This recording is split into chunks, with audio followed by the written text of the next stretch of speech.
Greetings, fellow gardeners. Happy 420. Things have changed. I don't know if you've been watching the news out there. You may have noticed that John Bonner, the ex-Speaker of the House, conservative Republican, is now employed with a company growing cannabis. Chuck Schumer, Senate Minority Leader, I believe. Chuck Schumer is introducing legislation today to decriminalize cannabis at the federal level. Donald Trump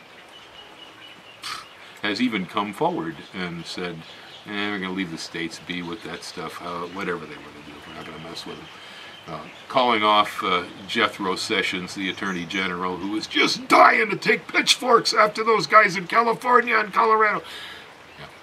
Yeah, he's really chomping at the bit to get them potheads, but I guess President going to let him do it. The tide looks like it's turning, you know. This is a, I don't know, being a, guy born at the end of World War II here and living through the 1960s, as an adult, we always kind of figured sooner or later the country would come to its senses on this silly herb. It was one of the biggest disinformation, or we call it propaganda, depending on how you look at it, campaigns that has been foisted on us as people. The campaign was so intense that even I was indoctrinated to believe a lot of things that were not true about that herb. Now, in general, the Green Garden guy here, I don't talk about things that are too socially and definitely not legally challenging in my videos. I've got a general audience out there, and I want to keep it. I get a little edgy sometimes, but Google can be they can be a real SOB when it comes to censoring people in YouTube. I actually got censored just because I had some Copelandia sinensis, a local magic mushroom that grows with the cattle dung around here. I had them come up spontaneously in my flower beds because I spread cow manure in the flower bed, and that mushroom popped up. I did a little video about it. I thought it was pretty interesting. Now, I did not advocate selling it, growing it, using it. I just said, look, hey, it showed up wild here. How cool. Well, Google actually threw strikes against me. They warned me that they could pull my videos off of the internet, and they wouldn't let me put any more stuff up here under the Green Garden guy just because of that one silly video about spontaneous fungus growth in my garden. That's how touchy this stuff is, and why I'm cautious. But, like I said, today it's 420. Medical cannabis is common in many states. Fully legal recreational cannabis is becoming, relatively common, and I think there's more of it coming. And well, with Chuck Schumer trying to get legislation, with John Bonner working for cannabis growing companies, and so on, it is just an herb. That's all it is.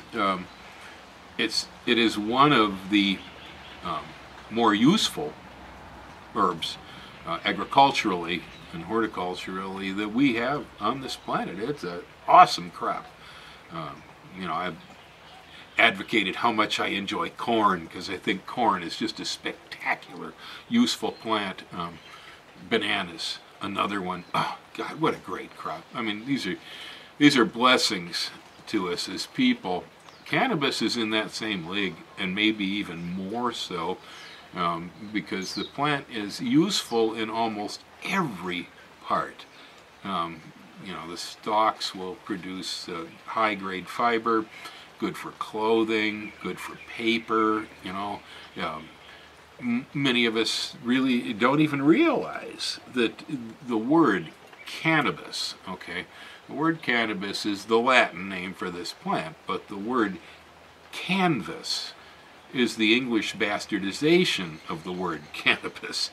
And canvas was the sails on all of the ships that sailed to the New World and did the trade routes and so on. The whole world sailed on hemp fibers at one time. The best quality rope in existence yet today is made from hemp fiber, and always has been, probably for a long time. Nylon will still not replace the strength of hemp fiber.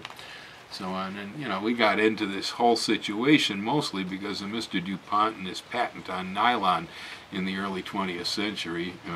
This was the beginning of yellow journalism when DuPont worked with William Randolph Hearst, the media magnate on the West Coast, creating a disinformation campaign claiming that you would, you know, kill your father and whatnot if you smoked marijuana. And it was Harry Anslinger, one of the heads of the FBI, who was a notorious racist. Okay, he was a real white SOB.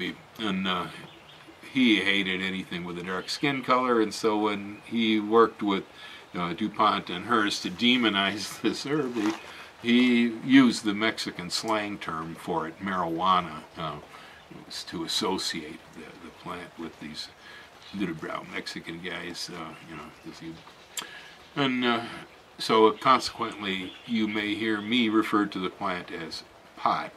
I might call it cannabis, usually I do, or hemp, but you'll never hear me say marijuana because of Anslinger and his racist views and the reason why that word got here. So anyway, times are changing.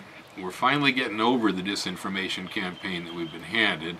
The plant, I mean, like any material that will get you intoxicated, the plant, you know, can have social problems. It could.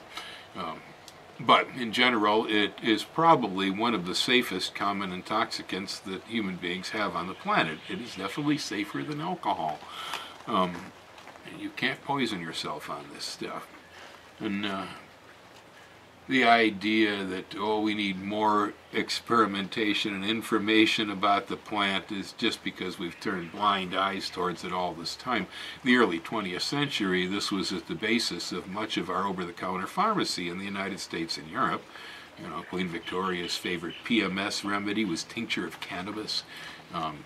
You could buy bottles of all sorts of cannabis preparations on the shelves early on. And that was not uncommon. And the first emperor of China, going back around 5,000 years ago, he was the founder of pharmacy in China. His primary pharmaceutical ingredient came from the cannabis plant. That was his favorite. And so we're talking 5,000 years back. This was being used in Chinese medicine. You know, kind of give me a break. We need more research. I don't think so. If the world was going to end and society was going to collapse because of this plant, it would have happened a long time ago. And it was only 70 years ago that we demonized the plant and claimed that it was dangerous, you know, and it was going to ruin our lives and so on. And it was done for a reason. It was a capitalist agenda to hijack rope, pretty much, and sales and such. So we were all duped. I get duped. I didn't believe until, you know, maybe a decade ago that the plant actually had any redeeming medical qualities. I just always figured, it's a good intoxicant, you know, can't kill yourself on it, don't have too much of a hangover, grows in most places, not bad, but you know, there are a lot of good medical uses for this plant, and more showing up all the time. There'd probably be a whole lot more if Uncle Sam would get off the grass, you know. So it's get off the grass, Sam. You are such an ass, Sam. It don't pay to disagree with me. You know, Steppenwolf. Get off the grass, Sam. That was a good song, actually. If Sam would leave the plant alone, we could probably find out a lot of stuff about it. It grows just about any state of the union, including Alaska. You can produce a crop of cannabis in your garden. it thrives in a lot of the corn belt and wheat belt states. The plant will grow really well. It's worth a lot of money for a variety of reasons. I've already mentioned the fiber. The seeds have a high quality oil that can be used for so many things. The protein meal from the seeds is not only high quality and good food, but it's also humanly edible and tasty. Some of you maybe eat hemp granola. It's good stuff. Seeds toasted and salted even are a good snack food. As far as the medicinal qualities of the plant, certainly there's rising up a lot of information, particularly about the CBD, the cannabidiol aspect of the THC or of the cannabis plant. That one's the anti-inflammatory, real good for pain relieving. They're using it for seizures and epilepsy. There's a lot of controversy right now, and Indiana is maybe changing the laws because there are people with children in Indiana who have epileptic seizures who have responded positively to the use of CBD, but they're breaking the law. And Indiana tried to take the kid away because they were giving it CBD, which is not psychoactive. Okay, it doesn't give you a buzz, that part of the plant. And this is a big mess because I guess it arrested the girl's seizures. I believe that Michael J. Fox has been pushing behind a lot of that type of stuff. It has to do with the brain and the nervous system and the use of cannabis. So there's plenty of medical value. It's been known to work with glaucoma. They've used it on asthma. There's been all sorts of different possibilities. It's not maybe such a good thing for the youth, okay, where your brain is still forming, still growing, still wiring. I don't think you want to wire your brain loaded on cannabis. That's probably not a real good idea. Most researchers will agree with that idea. On the other hand, for senior citizens like myself, the stuff relieves pain. It reduces inflammation. And anybody who's over 50, you know all about inflammation. I mean, that's almost what kills us, A lot of times I can live in constant pain. We have an opioid crisis, they say, or an epidemic in the United States. I guess we really do. It's not a joke. And of course, one of the major reasons that people take those pills is to relieve pain. Pain is very common as we are an aging society. And so on one hand, the government has been, we got to control these opiates. But then, Jethro Sessions, we got to get rid of all the potheads, And so the two, that kind of bats heads because you can reduce opioid use with much safer materials that come from the cannabis plant.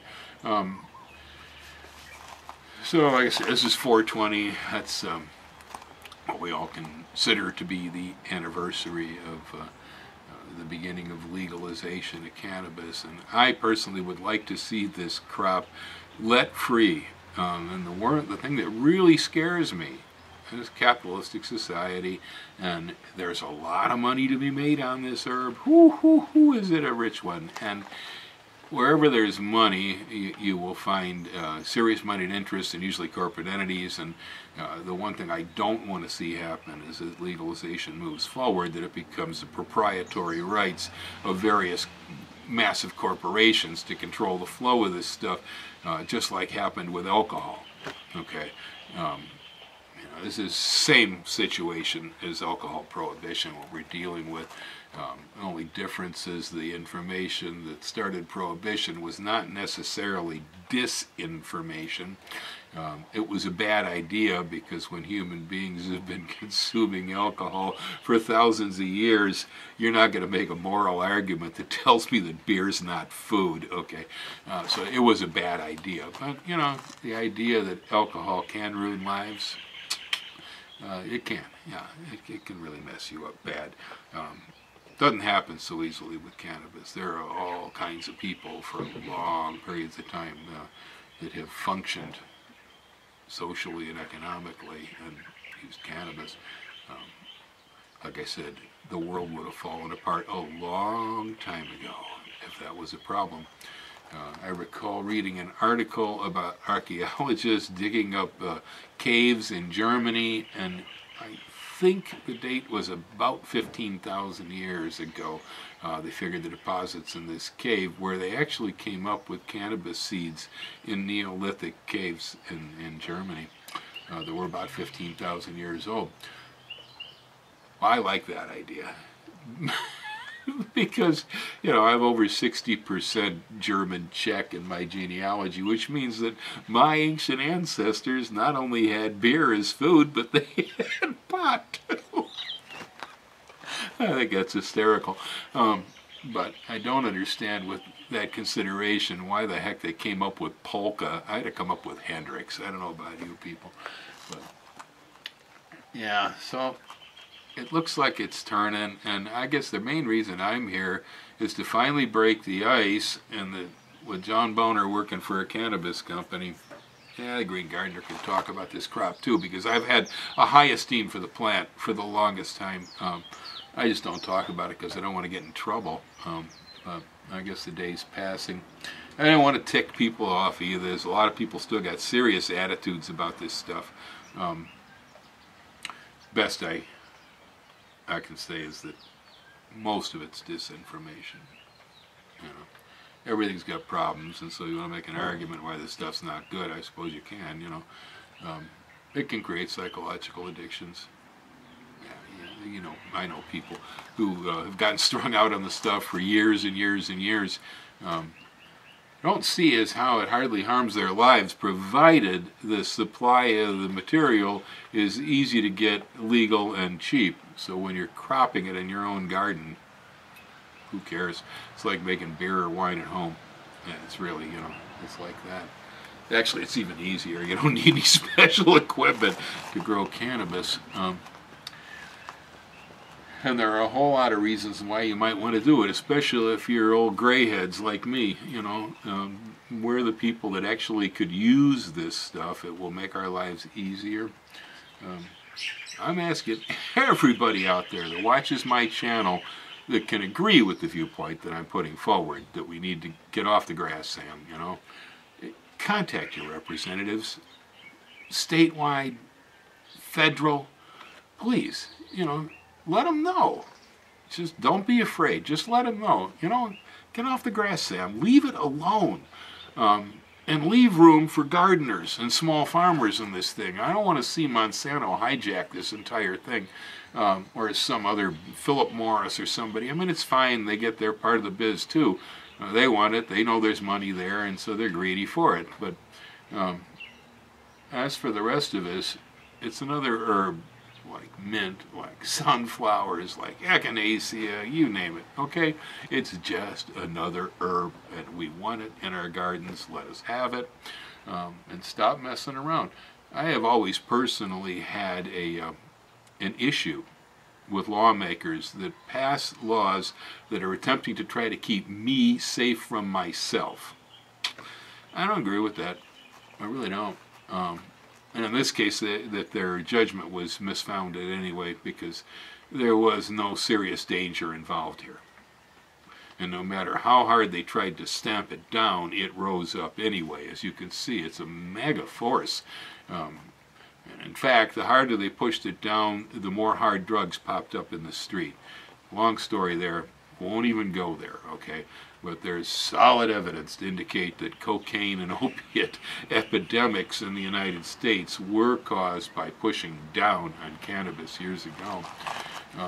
So I see a definite tendency in all mammals to want to alter their state of consciousness periodically. It's just as a normal thing. It's genetic almost, okay? It's really ancient. It goes back before humans could even think. Other animals did the same thing. And, you know, the fact that that our laws and our governments say, oh, no, no, no, no, no, no, you shouldn't get intoxicated, you know, it's anti-biological. It really is. It's a warped viewpoint. If you want to, you ought to. You know, that's the way I see it. So, contact the representatives. Tell them to get off the grass. leave the stuff alone.